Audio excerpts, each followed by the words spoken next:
Picture this, a trailblazing theater visionary banished from a prestigious festival for daring to challenge norms, only to triumphantly return 2 decades later. That's the jaw-dropping saga of Peter Sellars, and it's unfolding right now with his Adelaide Festival comeback. Get ready for an emotional roller coaster as we dive into the story of acclaimed American director Peter Sellars, who's staging a spectacular return to the Adelaide Festival in 2026, exactly 24 years after his turbulent exit from the same event's leadership. This isn't just any comeback, it's a heartfelt tribute to a cultural icon, wrapped in layers of past drama that still spark the imagination. At the heart of this reunion is Sellars' latest production, Perle Noire, Meditations for Josephine, a captivating show starring soprano Julia Bullock. It explores the extraordinary life of Josephine Baker, the legendary American singer and dancer who defied the odds of racial segregation in the U.S. to become a global superstar. For those unfamiliar, Baker was a groundbreaking performer who rose from humble beginnings in St. Louis to headline in Paris, where she became one of the highest-paid entertainers in the world during the 1920s and 1930s. She used her fame to advocate for civil rights, even adopting 12 children from different backgrounds as a symbol of unity. This show promises to illuminate her enduring impact, blending music, dance, and storytelling to celebrate a woman who was truly ahead of her time. This highlight is just the tip of the iceberg for the 2026 Adelaide Festival, officially unveiled today. Imagine kicking off with a free outdoor concert by the iconic British rock band Pulp. Think catchy tunes and nostalgic vibes that draw crowds from all walks of life. Then, there's Simon Stone's fresh take on Anton Chekhov's classic The Cherry Orchard, a timeless tale of change and loss in Russian society that feels eerily relevant to modern upheavals. And don't miss Mary Said What She Said, a gripping one-woman play inspired by Mary Queen of Scots, brought to life by the incomparable French actress Isabelle Huppert, whose powerful performances have graced stages worldwide. Rounding it out is Hofesh Schechter's mesmerizing dance work, Theater of Dreams, a hypnotic exploration of movement and emotion that pushes the boundaries of contemporary performance. For Sellars, who stepped in as artistic director, essentially the creative mastermind overseeing the festival's vision, for the 2002 edition Before Things Went Awry, Adelaide evokes a mix of joy and resilience. Speaking from his Los Angeles base, he gushed about the experience with infectious enthusiasm. "I'm super thrilled. Adelaide was an incredible chapter of my life, one of the most exciting and inspiring periods I've ever had. I connected with some of the most talented artists imaginable."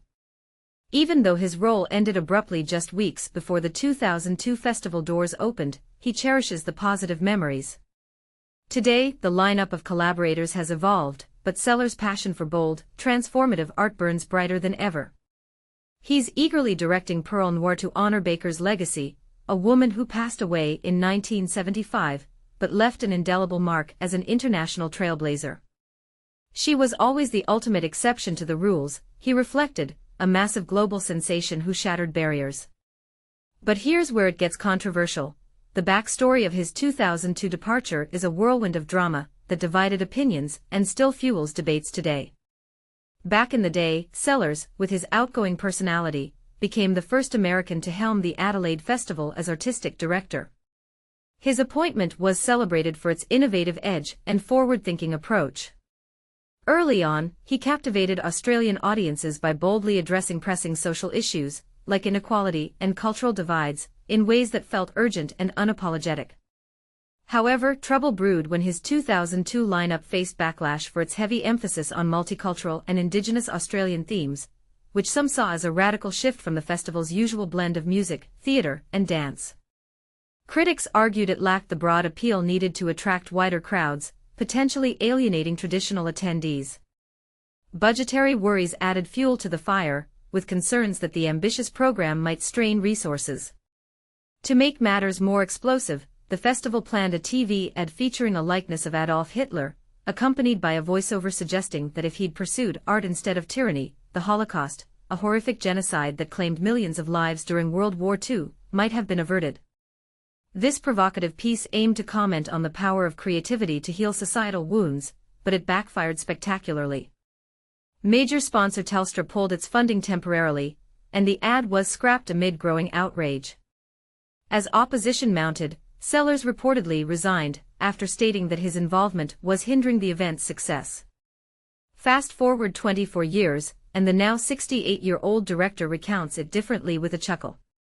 "I certainly did not quit," he insists. "I believe key figures in charge got flustered. Some in the South Australian government felt the unfolding program was too intense." Yet, he harbors no resentment, even after being fired multiple times in his career. "My life is wonderfully fulfilling, collaborating with extraordinary people globally, so no hard feelings there," he shares graciously. And this is the part most people miss. Sellars sees the 2002 turmoil as a vital, if painful, lesson in the cost of groundbreaking art. In his view, innovation often comes with conflict.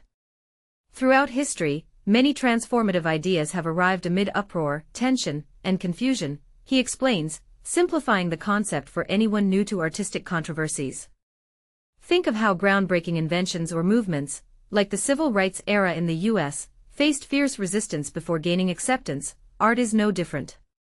"There's no such thing as too much in creative expression," he asserts, emphasizing that pushing boundaries can lead to profound change, even if it requires sacrifice.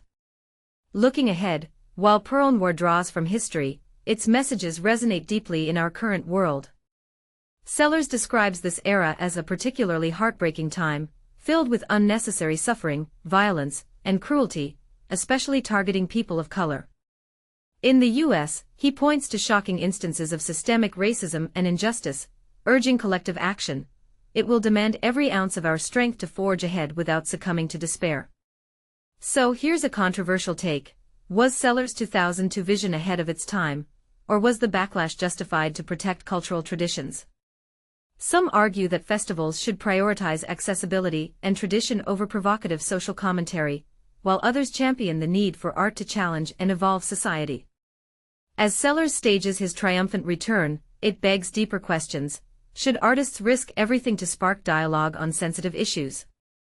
Is controversy in art a necessary catalyst for progress, or does it sometimes alienate more than it unites?